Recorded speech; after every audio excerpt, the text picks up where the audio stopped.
Do you consider your solo stuff genuine K-pop? I don't think so. It's not kept to the same idol standards that you were at GOT7, right? It's different. Yeah, even like the promotion and everything's very different. Because like back then, in Korea, they have the broadcasting like promotional thing, like the stages. Yeah, like the TV shows and stuff. TV shows and stuff, yeah. So that's like something I'm not doing for my own solo stuff. So, what are some other differences between what you were doing in GOT7 and what you're doing now? And by the way, we're in a new era, but you have other solo projects. Yes. Yeah, I'm working on it more too. But it's a lot different just because back then it's like we have a company that kind of oversees everything. But now being a solo, it's more just like figuring out what I want to do and what I want to portray in terms of like my music and my performances and stuff like that.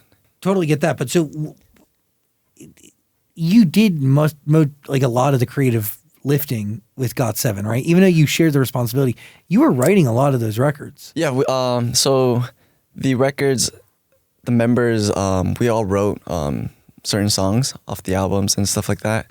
The lead track was written by our leader, JB, and then we would write some of the tracks on the album too.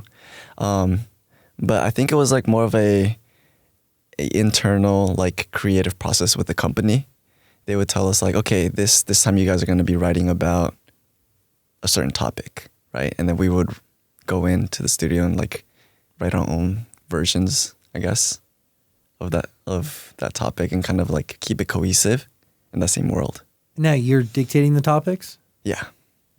So what topic are you dictating for this new era? Because you only have one song. Yes. So my first album that I dropped was The Other Side. And I feel like that was a more storytelling, a more personal project. It was really beautifully personal. Like you talk about some real stuff. Yeah, because I feel like, in K-pop, you can't talk too freely, right? It's kind of hard because the company kind of wants to water things down a little bit, or like we got to show like the fun side, the good side. And so the other side for me was kind of talking about the more negative, of everything that I've been through. And so that was the personal project for me.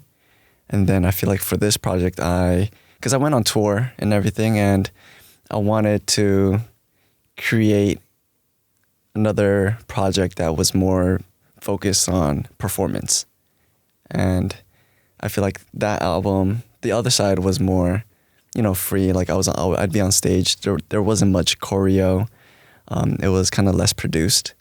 And I feel like this one, I kind of wanted to bring a little bit more of the choreograph, like pieces, and just be able to show a different side to the fans when I do shows now.